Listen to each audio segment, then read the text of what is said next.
Hello ಯಾರೀ? ಅಯ್ಯ ಹಡ್ಬಿಟ್ಟಿ ನಿನ್ನ ಗಂಡ ನಾನು ಯಾರಂತ ಕೇಳ್ತಿಯಲ್ಲ. ನನಗೆ ಕೇಳ್ಸಾಕೊಂದು ಸ್ವಲ್ಪ ಜೋರ್ ಮಾತಾಡ್ರಿ. ಹಲೋ ಕಶಮ್ಮ, ನಾನು ನಿನ್ನ ಗಂಡ ಮಂಜ. ಅಯ್ಯ ನೀವ್ರಿ, ದನಿನ ಗೊತ್ತಾಗ್ಲಿಲ್ಲ. ಇನ್ನ ಯಾವಾಗ ನೀ ಬರುದು ಮನಿ ಬಿಟ್ಟು? 4 ದಿನ ಅಂತ ಹೋದಾಕಿ ನೀನು 8 ದಿನ ಆತ್ ಇವತ್ತಿಗೆ. ಇನ್ನೊಂದ್ 4 ದಿನ ಇದ್ದು ಬರ್ತೇನ್ರಿ.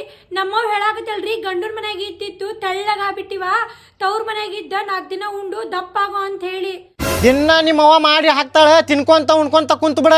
ನನಗೆ ಯಾರು ಮಾಡಿ ಹಾಕ್ತಾರ? ನನ್ನ ಬಟ್ಟಿ ಯಾರು ತೊಳಿತಾರ ಇಲ್ಲಿ? ಅಲ್ರಿ ನಿಮ್ಗೇನ್ ಕಡಿಮೆ ಆಗೈತ್ರಿ? ಫ್ರಿಜ್ ಐತಿ, ವಾಷಿಂಗ್ ಮಿಷಿನ್ ಐತಿ, ಗ್ಯಾಸ್ ಐತಿ, ಎಲ್ಲಾ ಐತಿಲ್ರಿ. ಮತ್ತ್ಯಾಕ ದಿನ ಹೋಟೆಲ್ನಾಗ ಊಟ ಮಾಡುದಾಗಿತ್ತು, ಇಲ್ಲಿ ಮನಿ ಊಟ ನೆನಪಾಗೈತ್ ನನಗ. ಏನ್ರಿ ಹೋಟೆಲ್ನಾಗ ಊಟ ಮಾಡಾಕತ್ತೀರಿ? ಹಂಗಂದ್ರೆ ಇನ್ನೊಂದ್ 4 ದಿನ ಹೋಟೆಲ್ನಾಗ ಉಂಡ್ ಬಿಡ್ರಿ, ನಾ ಬರ್ತೇನೆ ಅಂತ. ನೀ ಬರ್ತಿಲ್ಲ ಮನಿಗ, ನೀ ಬರ್ಲಿಲ್ಲ ಅಂದ್ರೆ ನಾನು 4 ದಿನ ಹೋಗ್ಬಿಡ್ತೇನೆ ನೋಡಿ ನಮ್ ದೋಸ್ತರು ಕೂಡ ಅಡ್ಡಾಡಕ.